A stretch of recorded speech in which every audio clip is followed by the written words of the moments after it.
السلام علیکم.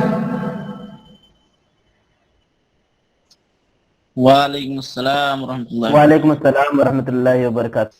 بسم اللہ الرحمن الرحیم. الحمد للہ رب العالمین الرحمن الرحیم مالک یوم الدین والصلاة والسلام والبركة التامات الكاملات الموفورات على عبد الله ورسوله نبينا محمد وعلى آله وأصحابه وأزواجه وذرياته وآل بيته الطيبين الطاهرين ومن اقتفى أثرهم واتبع هداهم بإحسان إلى يوم الدين وسلم تسليما كثيرا. وبعد، فنحمد الله سبحانه وتعالى على أن من علينا بإتمام الفصل الماضي وأتم علينا بالخير بعد تلك المواد التي درسناها. وها نحن كسنة للحياة دخلنا في الدراسي العام الدراسي الجديد أو الفصل الدراسي الجديد الذي هو بمثابة عام دراسي جديد، وسوف نتدارس بحول الله وقوته في هذا الفصل مادتين، أحدهما سنن النسائي الذي بدأنا فيه معكم بعد الشيء، فكنا أخذنا بعد ما يتعلق شفهيا عن كتاب النسائي وعن مؤلفه رحمه الله. والمادة الثانية التي هي باسم مادة حاضر العالم الإسلامي. حاضر العالم الإسلامي. تو اس مادے کا پہلے ہم مطلب سمجھتے ہیں. کیا سمجھتے ہیں آپ اس مادے سے، حاضر العالم اسلامی سے؟ جب آپ یہ مادہ اور اس کا نام سنتے ہیں تو کیا سمجھ میں آتا ہے؟ جیسے آپ حدیث آپ نے سنا تو آپ کو سمجھ میں آیا کہ فلاں مادہ ہے تو سنن نسائی ہے، حدیث ہے، تو آپ سمجھ گئے کہ آپ کو کیا پڑھنا ہے. مصطلح سنا آپ کو سمجھ میں آیا کہ کیا پڑھنا ہے.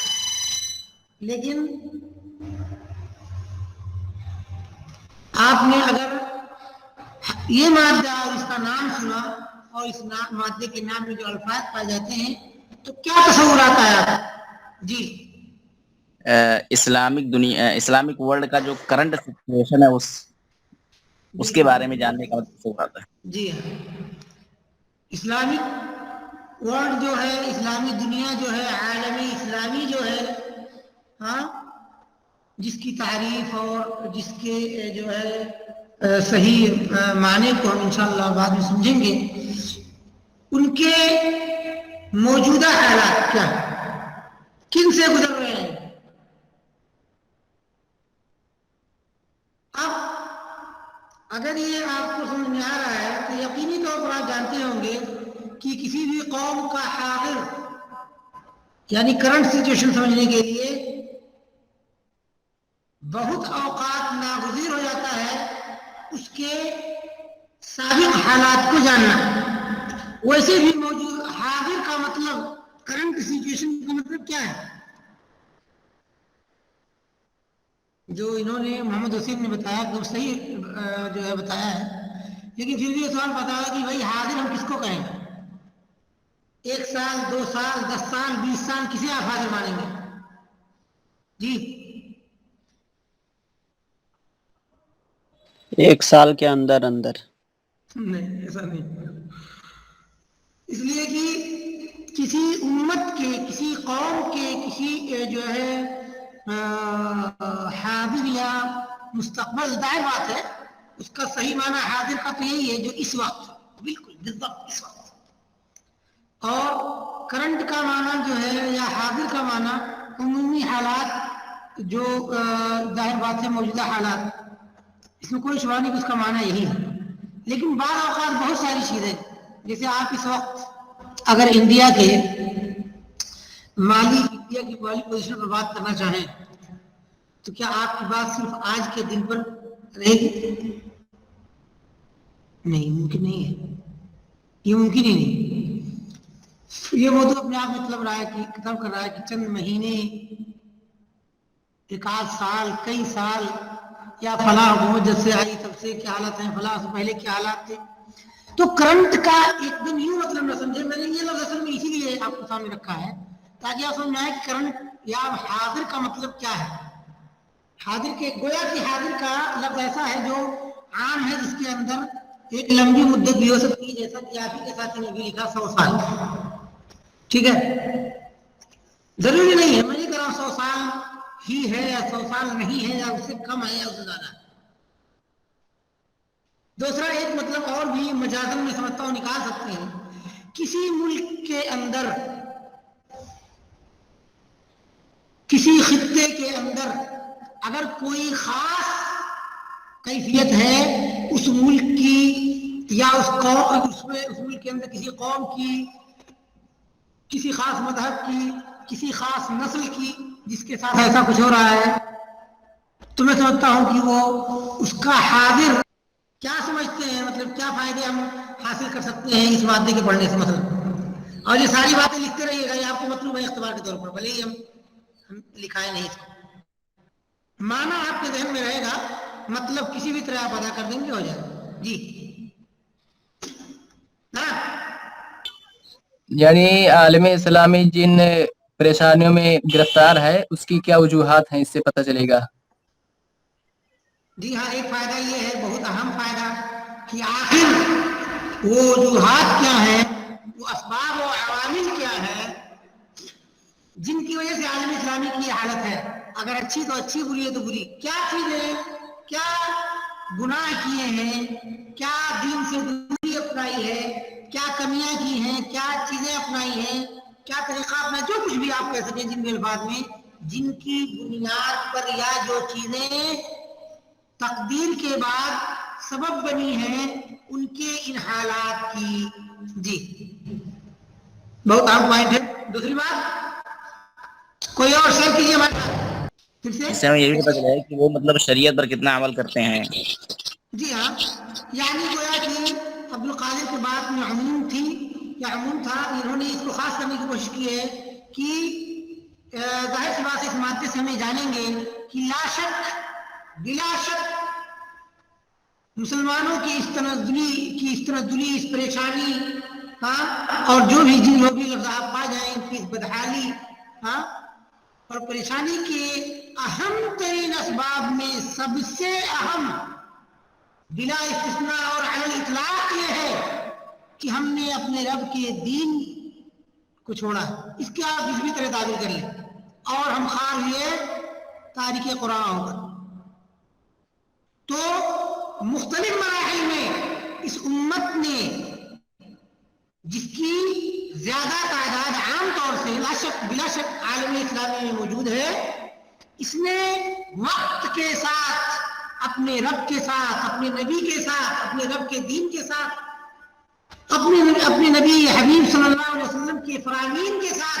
کیا ظلم اٹھائے ہیں، کیا غلطیاں کی ہیں، جن کی وجہ سے ان پریشانیوں میں مبتلا ہے. جی یہ ایک ہی سبب کو عام اور خاص کر کے گویا کہ دو انداز میں بیان کرنا ہوا. جی اور سر اس سے مطلب ان کے اندر تعلیم کے سلسلے میں کیا رجحانات ہیں، ان کی معاشی جی حالت ہاں، کیا ہے. اس میں کوئی شبہ نہیں ہے کہ یہ تمام ہی حالات ہم جانیں گے. یعنی گویا کہ دوسرے لفظوں میں آپ یہ کہیے کہ اس مادے کے پڑھنے کے پیچھے جو اہم فائدے ہم کو ملیں گے وہ ان میں سے ایک یہ ہے کہ ہم عالم اسلام کے تمام حالات، جن میں تعلیمی حالات جن کا ایک اہم رول ہے، ان کو جان سکتے ہیں کہ وہ تعلیمی میدان میں کن حالات سے گزرتے آ رہے ہیں اور آج کن حالات میں. اسی طرح سے آپ مادی حالات میں بھی کہہ سکتے ہیں، مالی حالات میں، اور بہت سارے جو دین کے جو دنیا کے میدان ہیں، ہاں، جو بھی میدان ہیں، ان سب کے اندر کیونکہ حاضر عالم اسلامی کے مادے سے آپ ان کے عمومی حالات کو جانتے ہیں، تو ان کے اندر دینی حالات کس طرح کے تھے، مالی حالات کس طرح کے رہے ہیں، تعلیمی حالات کس طرح کے رہے ہیں، ان سب جو بھی حالات ہیں عمومی طور سے زندگی میں جو جن حالات سے آدمی گزرتا ہے، ان تمام ہی حالات کو ہم اس مادے کے ذریعے جانتے ہیں. جی ہاں، یعنی اس مادے کے لفظ سے نکال کر کے آپ اس کو لا سکتے ہیں کہ مسلمانوں کے یا عالم اسلامی کے اندر پائے جانے والے لوگوں، بالخصوص مسلمانوں کے تمام جو ہے حالات جو ہے ایک عرصے سے لے کر کے اب تک کے کیا حالات ہیں دنیا کے مختلف میدانوں میں، ان تمام چیزوں کو ہم جانتے ہیں. یعنی مسلمانوں کی حالات کو جاننا. جی یہی نا اسی. جی شیخ، یہ بھی جانیں گے نا کہ مطلب دنیاوی اعتبار سے کتنے آگے ہیں پیچھے ہیں. جی ہاں جی، وہی سارے حالات. ٹھیک ہے، کیوں ان کے اندر اپنے اندرونی، چاہے وہ ایک ملک کا دوسرے ملک سے ہو یا داخلی ملک کے اندر، جس کی ایک مثال افغانستان ہے، کن وجوہات سے وہاں پر. ٹھیک ہے، ٹھیک ہے، مطلب وہی روابط کی ان کے مطلب اسلامی جو ممالک ان کے آپس میں روابط کیسے ہیں. یہ بھی ایک تیسری چیز ہے، اس میں فرق ہے دونوں میں. یہ بھی ایک اچھی چیز ہے، میں نے بتایا ان چیزوں کو نوٹ کرتے رہیے گا. اس کے علاوہ امریکہ کے ساتھ کون کون لوگ کھڑے ہیں، کتنے لوگوں نے ان سے ہاتھ ملایا ہے، اور UN میں مطلب کتنے لوگ ہیں. یہ یوں لفظوں میں کہہ لیجیے، امریکہ کا لفظ بہت زیادہ ضرورت نہیں ہے اور نام لینے میں بھی کوئی پریشانی کی بات نہیں ہے. مطلب یہ کہہ لیجیے کہ اس وقت کے موجودہ حالات میں بڑی طاقتیں دنیا کی کس انداز میں مسلمانوں کی قضایا سے اور مسلمانوں کے ساتھ تعامل کر رہی ہیں. یہ ایک بات ہو سکتی ہے جو بہت پیاری ہے، اور بالکل امریکہ ہی کو باقی ساری جو ہے جو بھی ممالک ہیں، چاہے وہ چائنا ہو، چاہے برٹین ہو، چاہے فرانس ہو، دوسرے تمام جو بھی جن کو دولے کبریٰ کہا جاتا ہے، ان کا مسلمانوں کے ساتھ عموماً، اور اس میں دول خلیج کا بھی مسئلہ آئے گا اس وقت کرنٹ سچویشن میں، جہاں بھی ہم گفتگو کر سکتے ہیں، چاہے وہ مسائل تک آ سکے یا نہ سکے، لیکن بہرحال بطور مادہ کے دول خلیج اور دول خلیج کے ساتھ ان کا تعاون، ان کے تعاون کی بنیادیں، ان کے اپنے مقاصد، اور دول خلیج کو برباد کرنے یا ان کو ختم کرنے، ان کو کمزور کرنے اور ان کے ثروات سے فائدہ اٹھانے کے لیے کیا دسائسیں اور کیا دسائس اور سازشیں اور کیا پلاننگ اور کس قدر دھوکے بازی اور بہت کچھ، یہ سارا اس میں داخل ہے. جی اور شک ہم اس میں مطلب نفاق کو بھی جانیں گے. جی ہاں، ایک بہت اہم چیز ہے جو آپ چھوڑ رہے ہیں، مجھے حیرت ہے آپ اتنے صاف لفظوں میں کسی نے نہیں کہا اب تک، کہ بھئی ہم اپنے مسلمان بھائیوں کے حالات کو جانیں گے. یہ الگ بات ہے، ہم نے تمام حالات دنیاوی دنیا داری ان کے اپنے حالات ہیں، لیکن ایک بھائی بن کر کے ایک مسلمان کی حال خبر جیسے پوچھتے ہیں آپ ملنے کے بعد، اس طرح سے ہم ان کی حالت کو جانیں تاکہ ہم ان کے تئیں کیا کر سکتے ہیں، چاہے ایک مسلمان فرد کے، چاہے پوری امت کے، ہم ان کے لیے کیا کر سکتے ہیں. سب سے پہلی چیز تو ہم کی حالت کو جاننے کا مطلب یہ ہے کہ ان کی حالت سے واقفیت رکھنا، جاننا.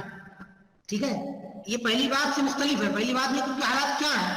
ہمیں جانیں گے جب پڑھیں گے طبی طور پر، لیکن یہاں پر یہ ہے کہ ہمارا مقصد ہے یہ کہ ہم ان کی حالات کو جانیں. ویسے مثال کے طور پر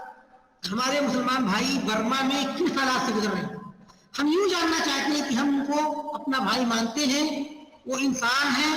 دوسرے نمبر پہ ہمارے مسلم بھائی ہیں، ہمارے عقیدہ بھائی ہیں، تو ان سے ہماری ایک دلچسپی ہے، ان سے ایک ہمارا لگاؤ ہے. اس لیے ہم بطور ہمدردی، بطور اپنے حق کے ادا کرنے اور ان کے کچھ حقوق جو ہمارے اوپر ہے، اس طرح ہم ان کے بارے میں جاننا چاہتے ہیں. اور پھر وہ جب جانیں گے تو ہم ان کے لیے کیا کر سکتے ہیں، چاہے وہ کچھ مالی امداد ہو، اگر اس کی کوئی بھی حالات اس دنیا میں بن سکتے ہیں جن کو ظاہر بات ہے میں اور آپ شاید ایک فرد نہیں، لیکن بطور امت یا مسلمانوں کے قائدین جن کی حالت افسوس کے ساتھ جو ہے افسوسناک ہے، اور جن میں کوئی قیادت انداز کی چیز نہیں ہے، اور جن کے قائدین خود فاسدین اور مفسدین کے علاوہ جو ہے شاد نادی ہی نظر آتے ہیں، اس کے علاوہ کچھ اور جس کے بعد کسی بھی چیز کی امید کیا جانا بیکار ہے. اس کے باوجود بہرحال ہم کم سے کم دعا کر سکتے ہیں، ہمارے دل کے اندر ان کے لیے کتنی واقعتاً ہمدردی پیدا ہو رہی ہے، کیا واقعتاً دل سے صرف، ورنہ باقی تو ہم کچھ کر سکتے ہیں کہ نہیں، اللہ ہی جانے کہ ہم کیا واقعتاً دل میں ان کی تکلیف کا احساس کر رہے ہیں، کیا واقعتاً ان کی تکلیف ہماری دل و جان کا حصہ بن چکی ہے. ہاں، اور اس کے بعد جو کچھ حقوق ادا کرنا اگر نہیں کر سکتے تو واقعتاً ہم ان کے لیے دعا کر سکتے ہیں. جانیں گے تو ہم دعا کریں گے، ان کی پریشانی جانیں گے سمجھیں گے تب آپ کے منہ سے انا للہ و انا الیہ راجعون نکلے گا، تب ان کے آپ کے منہ سے ان کے لیے دعائے خیر. اور تو یہ بہت ہی اہم ترین چیز ہے کہ ہم ان کے جو ہے حالات کو جاننا ہمارا فریضہ ہے اخلاقی بطور مسلم کے. اور ان کو جاننے کے بعد ہم ان کے لیے جہاں اظہار ہمدردی کر سکتے ہیں دل میں، وہ اظہار نہیں جس کو اس وقت کیا نام ہے یونائٹڈ نیشن اور انسانی حقوق کمیشن اور دوسرے یہ تو نفاق کر رہے ہوتے ہیں. نفاق، جی ہاں، یہ ہمدردی نہیں. ورنہ کیا نام ہے اقوام متحدہ اس کے جنرل سیکرٹری کا کام ہی یہی ہے، خالی وہ اس کو بنایا ہی جاتا ہے ایک کٹھ پتلی، ایک بولنے والا ٹیپ ریکارڈر. جب مسلمانوں پر کوئی ظلم ہو تو وہ اظہار ہمدردی یا اس کام کو غلط کرنے کے لیے اظہار مذمت. اچھا، منہ میں رام بغل میں چھری، یعنی وہی ہے کہ یہ یہی کر رہے ہیں، یہ اظہار ندامت اور اظہار کیا نام ہے ہمدردی یہی کر سکتے ہیں. ٹھیک ہے، اور خود یہ خبیث تنظیمیں جو ہے بڑی طاقتوں کے ساتھ مل کر کے کیا نام ہے جو ہے کمزوروں کو ستانے، کمزوروں کو کمزور کرنے. ہاں ٹھیک ہے کہ یہ 100% ایسا نہیں ہے، چاہے وہ دکھاوے کے لیے کچھ کر رہی ہیں وہ کرتی ہیں. ممتاز عبد القادر نے ایک بات لکھی ہے کہ ظاہر بات ہے کہ جب ہم ان کے جو ہے ان کی پستی کے اسباب کو، ایک بہت عام چیز یہ ہے، ایک نقطہ جو عبد القادر نے آپ نے کچھ باکس میں لکھا ہے اور وہ بہت ہی عام ہے اور اس کا ذکر اس وقت آنا تھا جب ہم نے یہ بات بیان کیا جو ہے کہ ان کے تخلف کے اسباب کیا ہیں. ان کی تخلف، تنزلی، پریشانی، خانہ جنگی، بدعقیدگی،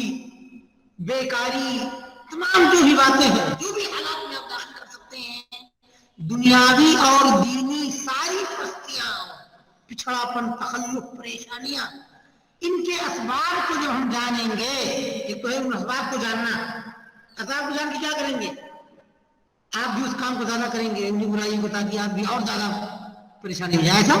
نہیں نا، بلکہ اس لیے جانیں گے تاکہ ہم کوشش کر سکیں بطور ایک امت کے یا بطور اس امت کے افراد کے یا ایک قوم کے کہ ان غلطیوں سے بچیں تاکہ ہم ان پریشانیوں میں نہ جائیں. ایک چیز تو یہ، اور ان پریشانیوں کو جاننے کے بعد، ان غلطیوں کو جاننے کے بعد ان غلطیوں کو ہم نہ دہرائیں، بلکہ ایک صحیح طریقہ جس کو آپ بہت طرح سے تعبیر کر سکتے ہیں، جس کو عبد القادر نے تعبیر کیا ہے کہ تاکہ ہم اپنے مستقبل کے لیے، اپنے مستقبل کی کامیابی کے لیے صحیح لائحہ عمل تیار کر سکیں. یعنی انہوں نے غلطی کہا تو یہ انہوں نے جو غلطیاں کی ہیں تو ہم اپنا لائحہ عمل ان غلطیوں کو سامنے رکھ کر کے ایسا صحیح اور پختہ لائحہ عمل تیار کر سکیں جن کی وجہ سے ہم ان غلطیوں میں نہ پڑیں. آپ تعبیر جس بھی طرح کر لیں، اس لیے میں نے کہا کہ اس کے پہ چند الفاظ ایک پوائنٹ پر لکھیے گا تاکہ ایسا نہ ہو کہ خطبہ دینے لگے آپ، کیونکہ ایک دفعہ لکھیں گے تو آن لائن میں بہت لمبا ہو جائے گا. یہ چند پوائنٹس ہو سکتا ہے ہم 2-3 پوچھیں، 4 پوچھیں، جیسا بھی بطور مثال. میں امتحان کہہ کر آپ کو ڈرانا نہیں چاہتا، لیکن یہی چیزیں ہیں جی. اور کچھ ایسا خاص ہے جو باقی بچ رہا ہے؟ ان عمومی کلمات میں میرا خیال ہے اکثر باتیں آ چکی ہیں، چند ان فوائد کی جو اس مادے کے پیچھے یا پڑھنے سے ہم حاصل کر سکتے ہیں. اور ایک بات اور یہاں پر بتاؤں کہ یہ مادہ جیسا کہ آپ کو اس کا مزاج بتا رہا ہے کہ مسلمانوں کی پریشانیاں، ظاہر بات ہے مسلمانوں کی پریشانیاں جو بھی ہیں، جس بھی ملک میں کوئی خاص معاملہ پیش آیا ہے، کسی خاص ایریے میں کوئی پریشانی آئی ہے یا اور دوسری اس طرح کی چیزیں، تو یقینی طور پر نتیجہ یہ ہے کہ یہ معاملہ مسلمانوں کے لیے حساس ہے. صحیح ہے، حساس ہے اس معاملے میں، اس معنی میں کہ جب ہم اپنے مسلمان بھائیوں کے بارے میں صرف کوئی چیز سنیں گے تو ہمارا دل تڑپ اٹھے گا، ہمارے اندر غم و غصہ کی ایک کیفیت پیدا ہو سکتی ہے. یہی وجہ ہے، یہاں سے غور سے سنیے گا، کہ اس مادے پر قلم اٹھانے والے اکثر لوگوں کی تعداد جماعت اسلامی سے ہے، کیونکہ یہ بلا وجہ خون گرم کر کے لڑانا بھڑانا چاہتے ہیں، جیسے کہ بیوقوفی وہ فلسطین میں کروا رہے ہیں بچوں کو پتھر اٹھا کر کے، اور سمجھتے ہیں کہ لوگ اس سے بہادری سمجھیں گے۔ یہ بہادری ہو سکتی ہے، کوئی مان لے، لیکن ایک پاگل پر اور حماقت بھی ہے، جنون بھی ہے، جو جنون اچھا نہیں سے مانا جاتا، ورنہ اردو میں تو جنون اچھے معنی میں ہوتا ہے، لیکن وہ پاگل پنا بے وقوفی سے آپ کہہ سکتے ہیں وہ ہے۔ ایک طرف ٹینک ہے اور ایک آدمی پتھر سے آ رہا ہے، جی حضرت اگر آپ نیک ہوتے صحابہ کرام کی طرح نا تو مان بھی لیتے۔ صحابہ کرام کا مطلب ضروری نہیں صحابہ کرام کی طرح فل، وہ تو کوئی نہیں ہو سکتا، جب دین کے ائمہ نہیں ہو سکے تو ہم کیا ہوں، لیکن اصل بنیادوں میں اس راستے پر ہوتے تو شاید یقین بھی کر لیتے، لیکن آپ کا لباس، آپ کی شکل، آپ کی حرکات، آپ کی خرابیاں، عقیدے کی خرابیاں، صلاۃ کی بے پابندگی اور بہت کچھ، اور اسی کو سعودی عرب جو وغیرہ میں جب تھے تو اس کو بہت زیادہ استعمال کیا تھا، اور جب بھی کوئی حدیث اس پر بات کرے گا کوئی سلفی تو اس کو برا بنایا جائے گا، تم عجیب ہو، تم مسلمانوں ہی کے اندر کی کمیاں بتاتے ہو اور یہود نصارہ ہمارے خلاف لگے ہوئے ہیں۔ جی ہاں، اپنے اندر کی کمی بتاتے ہیں اس لیے کہ اپنی بیماری دور کر لو گے تب باہر لڑ پاؤ گے، اپنا ہی جسم جب بیمار ہے تو اکھاڑے میں کودنے کے لائق نہیں ہوگے، معاف کیجیے گا۔ تو یہ عین ثواب ہے اور عین اتباع طریقہ رسول ہے کہ ہم پہلے اندر کی بیماری کو ختم کریں۔ وَأَنذِرْ عَشِيرَتَكَ اقربین۔ تو اسی لیے یہ جانتے ہیں چونکہ یہ مادہ ایک طرح سے سرسبز و شاداب ہو گیا، ہرا بھرا ہو گیا، بہت ہی کیا نام ہے گولڈن چانس ہے یہ ان لوگوں کے لیے جو مسلمانوں کے خون کو بلا وجہ جذبات میں گرم کر کے بلا وجہ کی جذبات میں جھونکنا چاہتے ہیں، جیسا کہ جو ہے جہاد کے نام پہ کشمیر میں اور دوسری اور بہت سارے ایسے لوگ کر رہے ہیں جن کا اسلام سے یا صحیح اسلامی تصور سلفیت سے یا مسلمانوں کی ہمدردی سے یا مسلمانوں کی پریشانی کو دور کرنے سے، مسلمانوں کے مسائل سے قطعاً نہیں ہے، بالکل نہیں، کوئی تعلق نہیں ان کا، یہ تو صرف پیٹ اور کرسی کے کھلاڑی ہیں جو وقت وقت سے جو ہے اپنے حربے اور اپنے پتے پھینکتے ہیں تاکہ اپنی سیاسی خواہش کو پوری کر سکیں، اپنی سیاسی جیب کو بھر سکیں بس۔ تو میرا صرف ایک جملے میں یہ کہنا تھا اس وقت کہ اس مادے پر لکھنے والے 99% لوگ جماعت اسلامی خیال کے، اخوانی خیال کے، یعنی وہ مسلمانوں کی ہمدردی اور دنیا داری پر تو باتیں کر رہے ہوں گے لیکن مسلمانوں کی بربادی کے اللہ کی قسم دنیا کے بڑے ترین اسباب میں سے یہ خبیث جماعت بھی ہے جب سے وجود میں آئی، اور اس جماعت کی وجہ سے کئی ملک تباہ ہو چکے ہیں، اور اس جماعت کی ایک ایسی خبیث فکر ہے یہ جس کی وجہ سے دنیا لرز رہی ہے اور مختلف زمانوں میں لرزتی رہی ہے، اور یہی وہ خبیث فتنہ ہے جو اسلام کے ان شروع کے چند فتنوں میں سے ایک ہے جو فتنے اسلام میں پیدا ہوئے اور جس کی بنیاد پر حضرت علی رضی اللہ تعالیٰ قتل کیے گئے، لیکن اس وقت یہ لوگ ظاہر انداز میں نہیں سامنے تھے، لیکن بعد میں حضرت عثمان کے قتل میں یہ خوارج یہ بلوائی سامنے تھے، اور اس کے بعد کہ یہ اسلام کے اکثر فتنوں میں یہ لوگ شریک رہے ہیں، حضرت عثمان کے قتل، حضرت علی کے قتل، اس میں کوئی شبہ نہیں کہ اس تمام فتنوں میں شیعہ لوگ بھی تھے اور غیر شیعہ میں سے خوارج تھے جن کی ایک قسم جماعت اسلامی، اخوان المسلمین، داعش، طالبان، یہ تمام کے تمام انہیں کی قسمیں ہیں، کوئی بیٹا ہے، کوئی بیٹی ہے، کوئی پوتا ہے، کوئی پوتی ہے، کوئی نواسی ہے، کہیں نہ کہیں سے ان کا تعلق کسی گرینڈ فادر یا مدر سے جا کر کے جڑتا ہے۔ یہاں تک کہ ہم اپنی بات ختم کریں گے، پھر انشاءاللہ تعالیٰ بات کریں گے